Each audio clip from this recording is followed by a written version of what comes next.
Welcome back to Sunrise Daily, where we're turning our attention now to education. A lot has been said about that sector. What do we need to do? The challenges, everybody pretty much knows what it should be. But we've got Mr. Oseghale here again with us today. Thank you for coming on this morning. Thank you. This is huge, a huge sector. We've had a summit on this. I think Nigeria Economic Summit Group, they came up with so much recommendations. You've also been speaking a lot about education and what we need to do. But we'll come to some of the materials you got in a minute. But then let's start with getting your opinion on this, because we just heard the Minister of Education speaking about them resuscitating this education bank, and it was education bank. Yeah, it was created to replace Nigerian Students and Loans Board, which it later ran into some problems. And it says that the bank is one of the best ways, not just for teachers, but also for students from not well-to-do families to facilitate their education. How important, or what kind of impact do you think this can contribute in the scheme of things, especially when you look at the challenges that the sector faces and what we need to do to get us at least close or put us on the right path of what we need to do? I think if you're looking at education, they are what you call merit goods, right? And when you're going into a policy that says you have to get loans to finance what is called merit goods. Merit goods are given by the government. Education, health, they are merit goods, right? They are the two basic factors that drive human capital development. So the first thing you need to ask is this: how many people are able to access these loans? Education is supposed to be free. And if you do not make it free, right? Let me explain. Let us go back to 1945. What the UN said was this: invest 26% in education, invest 15% in health, 41% is supposed to go into your merit goods, right? It is the roadmap to sustainable development. I said this last time. The economy, what the economy is facing today is the result of one thing. We refuse to implement the blueprint to development. What is the blueprint to development? Invest 41% in human capital development. It's very simple. Everything the white man did today happened by trial and error. He now developed a model and said, okay, follow it. And you're refusing, and you're going helter-skelter looking for solutions. You know, you also said something about what we were doing before. Yes, we stopped doing. We were doing, look, let them put up the slides, and you see, we were doing this in the 70s. We stopped in 1981, right? 1981 was when we reached our peak of 5% in education expenditure as a percentage of GDP, right? From 1982, we started nosediving. We did not get back to $3 billion. The expenditure on education was $3 billion in 1981. We didn't get back to $3 billion until 2011. No country has ever relegated education and prospered. It is the engine of economic growth. So you destroy, look, if you destroy education, right? What education does is this. It is the glue that holds the socio-economic activities of any country, right? So when you destroy that education, you destroy the education sector, what happens is the social economic activities of the country starts to fall apart. From education, underfunding education, falling per capita income sets in. From falling per capita income, as people get poorer, population starts to soar.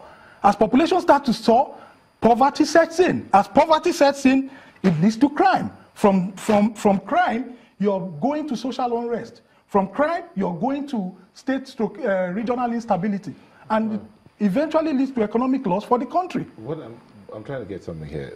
What you're talking about now is not necessarily the amount of schools we have.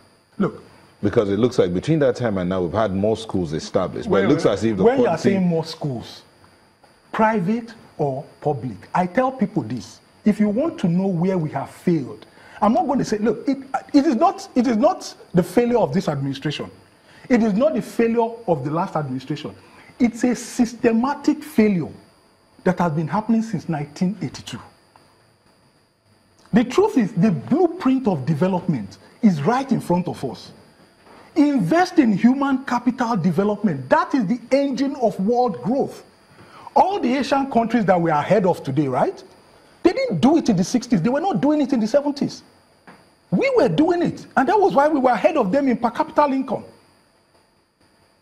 So when we stopped, population started soaring, per capita income started dropping. And one of the ways a country can get poorer is when your population grows faster than wealth creation. Because your GDP may be growing, but your per capita income will be dropping.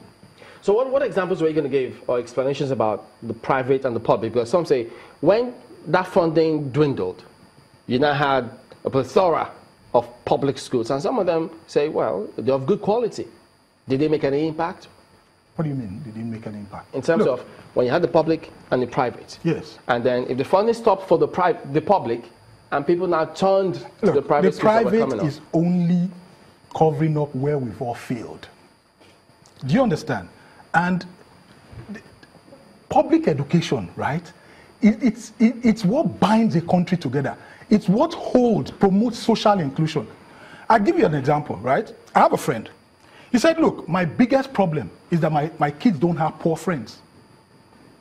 Don't have poor friends? Yeah, they don't have poor friends. I went to a public primary school. I went to a public secondary school, right? There were poor people. There were middle class. They were rich, right? What we've succeeded in doing in this society now is creating a class, right? What education does is this. Education promotes social inclusion.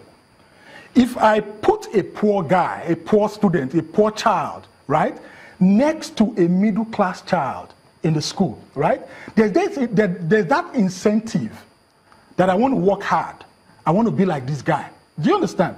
But what we've done now is the private schools are for the rich and the public schools are for the extreme poor. And it's a colossal disaster for the economy. We've not seen the disaster coming, right? We're not envisaging, we're not planning ahead to say, look, this is the repercussion of what is going to happen in the next 20 or 30 years. We've killed social inclusion. That's the truth. We've killed social inclusion. But the public schools are the greatest promoters of social inclusion. If you go look at the 8 Millennium Development Goals, right, and the 17 Millennium Sustainability Goals, they are all driven by 2 factors: education and health. Go look at them and study them properly. If we do not resuscitate the education sector, honestly, we're going to be in massive trouble. With the situation now, how do we go about turning around what you have described as a system that has failed from 1982? It's colossal. If you notice, practically every minister has come in with one policy or the other. They call it education blueprint and all of that. So, no, hold on. So the question is, how do we go back through the years to turn around that entire system? Look, the lifeblood of the socio-economic system is education. Yes. The lifeblood of education is what? Is funding. Go look at your 2017 budget. Look at your 2017 budget. Thank you. Yeah, because therein... Look at your 2017 budget, right? And look at your 1980 budget. 2017, you are spending 1.77 billion in education. 1980, you spent 2.028 billion in education. And then what's the population difference? The blueprint is right in front of us. You want development? Develop the people. Human capital development is the new gold. It is the gold. It is the oil. You destroy schools, you've destroyed everything. Why do you think there's poverty everywhere? Because see, there are those who would argue that throwing money at this is not the way to go. I mean, okay, we spent over 2 billion in 1980, and now we're spending less than 2 billion. We're spending about 1.7 plus for education now. But now you're saying funding. Is that all? It's not just funding, because but funding is what will get it jump-started, right?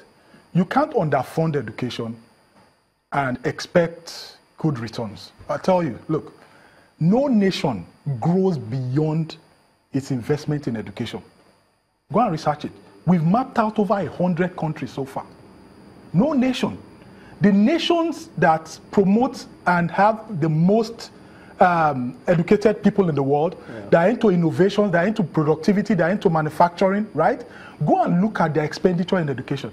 For instance, I'll tell you, did you know that we were almost at the same par with China in the 70s and early 80s in education? And our per capita income was more. But China increased theirs, right?